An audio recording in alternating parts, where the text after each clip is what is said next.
అలాంటి వ్యక్తి వీళ్ళంతా. సైకో మా తమ్ముళ్ళు ఇంకా మర్చిపోలేదు. మర్చిపోతే భయంకరం.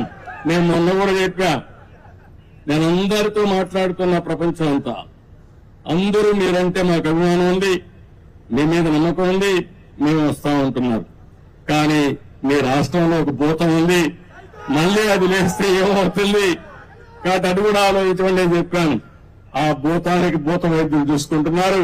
శాశ్వతంగా ఆ భూతాన్ని వదిలించే బయట మా ప్రజానీకానికి అప్పచెప్పానని చాలా స్పష్టంగా చెప్పాను.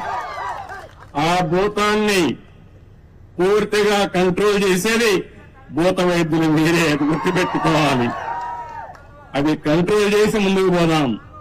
అదే సమయంలో మా తమ్ముళ్ళందరికీ, ప్రజలందరికీ మీ ఆదాయం పెంచే మార్గం అదే నైపుణ్య అభివృద్ధి కోసం సెన్సస్ తయారు చేస్తున్నాం. అందులో ఏ విధంగా మీ ఆదాయం పెరుగుతుంది, యువతకు ఉద్యోగాలు ఏ విధంగా వస్తాయి, ప్రపంచం మొత్తం రాణించాలంటే ఎలాంటి నైపుణ్యం మీకు కావాలో అది ఇప్పించే బాధ్యత మాది. దానికి కూడా శ్రీకారం చుట్టామని చెప్పి కూడా నేను మీకు తెలియజేస్తున్నా. అన్నింటికంటే ముఖ్యంగా ఇసుక, ఉచిత ఇసుక ఫ్రీ. ఏం తమ్ముళ్ళు ఎన్నికల ముందు చెప్పాను, ఫ్రీ ఇసుక ఇస్తానన్నాను, ఉచిత ఇసుక ఇస్తాన్నాం. మాట నిలబెట్టుకున్న పార్టీ ఎన్డీఏ పార్టీ అని చెప్పి కూడా నేను మీకు తెలియజేస్తున్నా. మీరందరూ ఒక పక్క నా మీద గాని, పవన్ కళ్యాణ్ గారి పైన గాని, నరేంద్ర మోడీ గారు చెప్పిన విషయాలు, ఎన్డీఏ చెప్పిన విషయాలన్నీ కూడా మీరు నమ్మారు, పూర్తిగా విశ్వసించారు, మాకు బ్రహ్మాండమైన మెజార్టీతో గెలిపించారు. మేమందరం కూడా మీకు రుణపడి ఉన్నాం. తప్పకుండా మీ రుణం తీర్చుకుంటాం. ఎట్టి పరిస్థితుల్లో ఆలోచన ఒకటి, ఆంధ్రప్రదేశ్ ని నెంబర్ 1 రాష్ట్రంగా తయారు చేయాలనేది ఏకైక ధ్యేయం. ఇప్పుడు ఎక్కడున్నామంటే అందరికంటే వెనక ఉన్నాం. మొన్న జీతాలు కూడా ఇవ్వలేము, పెన్షన్లు ఇవ్వలేమంటే నేను ఒకటే చెప్పా, ఏం చేస్తారో నాకు అనవసరం, ఒకే రోజు పెన్షన్ ఇవ్వాలి, అందరికి ఇవ్వాలని, వాలంటీర్స్ ఉంటేనే సాధ్యం అని చెప్పిన పెద్ద మనుషులకు బుద్ధి చెప్పాలని సచివాలయ సిబ్బందితో ఒకే రోజు ఇచ్చాం. అందుకని సచివాలయ సిబ్బందితో ఒకే రోజు పింఛన్లు ఇచ్చిన పార్టీ తెలుగుదేశం ఎన్డీఏ ప్రభుత్వం. అవునా కాదా అని అడుగుతున్నా మిమ్మల్ని. జీతాలు ఇవ్వలేమంటే సాధ్యం కాదని ఒక పక్క పింఛన్లు ఇస్తూనే ఇంకో పక్క ఉద్యోగస్తులు కూడా జీతాలు ఇచ్చాం.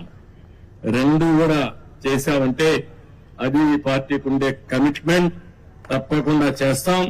మీరు కూడా ఒకటే చెప్తున్నా, ఈ రోజు మీ ఉత్సాహం చూశాను. ఊర్లు కదిలొచ్చారు. మనస్సు నిండా అభిమానమే. ఎంత అభిమానం ఉందంటే ఆ అభిమానాన్ని పూల వర్షం కురిపించి బ్రహ్మాండంగా మాకు స్వాగతం పలికారు. నేను మిమ్మల్ని కోరేది ఒకటే, మేము పనులు చేస్తాం. మీరు ఆలోచించి అవన్నీ ఏ విధంగా అమలు చేస్తున్నాం చూసుకోండి. నేను చెప్పేది, మా నాయకులు చెప్పే మాటలు కూడా మీరు వినండి. ఇన్ని మీరు సహకరించండి. మీ యొక్క శ్రేయస్సే మా అభిమతం. దానికోసమే పనిచేస్తాం. ఏ పని చేసినా ఈ రోడ్లన్నీ చూస్తున్నా, ఏం చేయాలో నాకే అర్థం కావడంలా. ఆ గొయ్యల్లో ఎవరిని పూడ్చాలి తమ్ముళ్ళు? ఎవరిని పూడ్చాలి? ఆ గొయ్యల్లో ఆ గొయ్యలు పెట్టిన వాళ్ళని పూడ్చాలి. ఇప్పుడు మనం ఆ పరిస్థితిలో ఉన్నాయి. మొత్తం రాష్ట్రమే గుంతలైపోయింది. మన బ్రతుకులే ఆగమైపోయినాయి. కానీ ఈ రోజు మిమ్మల్ని చూస్తే మాత్రం నాకు అనిపిస్తుంది, మొన్నటి వరకు నేను వస్తే బిక్కు అంటే వచ్చేవాళ్ళు, ధైర్యంగా కూడా వచ్చేవాళ్ళు కాదు. నేను ఏదైనా జోక్ చేసినా మీరు నవ్వేవాళ్ళు కాదు.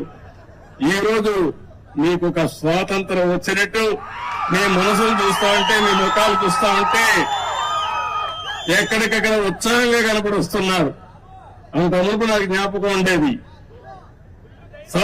నార్త్ కొరియాలో కిమ్ ఉన్నాడు. అక్కడ నవ్వితే కొడతారు, ఏడిస్తే కొడతారు. మీ ఇంట్లో ఎవరైనా చనిపోతే ఏడిస్తే కొడతారు. మీ ఇంట్లో ఏదైనా మంచి జరిగితే నవ్వితే కొడతారు. అలాంటి జిమ్ ఇక్కడ ఉన్నాడు. మనకు మొన్నటి వరకు అందరూ ఇబ్బందులు పడ్డాం. కానీ ఈ రోజు మాత్రం మీకు రియల్ గా చెప్తున్నా, ఫస్ట్ మీరందరూ కూడా వాక్స్వంతరే కాకుండా హ్యాపీగా ఉండడం కోసం భగవంతుడు ఎంత శక్తి ఇస్తే అంత శక్తిని ఉపయోగించి మేము మీకు అండగా ఉంటాం, చేస్తామని మరొక్కసారి తెలియజేసుకుంటూ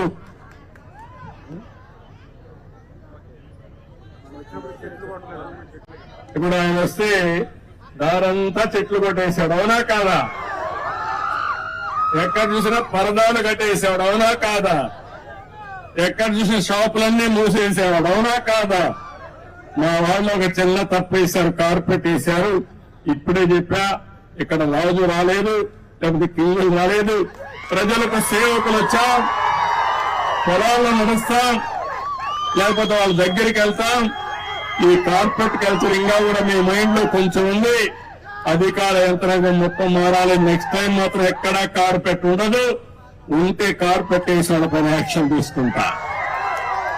ఎందుకంటున్నానంటే అందరం పుట్టింది మట్టిలో నుంచే, మళ్ళా చనిపోతే పోయేది మట్టిలోకి. ఈ ఆడంబరాలు ఇవన్నీ కూడా తాత్కాలిక ఆడంబరాలు కాదు, కావాల్సింది ప్రజల జీవితాల్లో మార్పు తీసుకురాగలిగితే, మీ జీవితాలకు వెలుగు చూపించగలిగితే అది శాశ్వతం, మీ గుండెల్లో శాశ్వతంగా మాకు స్థానం ఉంటుంది. దానికోసం పనిచేస్తాం తప్ప అధికారం వస్తానే కార్పెట్లు, అధికారం పోతే కార్పెట్ లాగడం, అది ఇవన్నీ కూడా చాలా భయంకరంగా ఉంటాయి. అవన్నీ కూడా ఎప్పుడు కూడా ఇలాంటివి అవకాశం ఇవ్వను. ప్రతి ఒక్క పైసా పొదుపు చేస్తాం, ఆ పైసా మీకోసం ఖర్చు పెడతామని మరొక్కసారి మీ అందరికీ హామీ ఇస్తూ అందరికీ నమస్కారాలు. జై హింద్, జై ఎన్డీఏ, అందరికీ నమస్కారం. Thank you.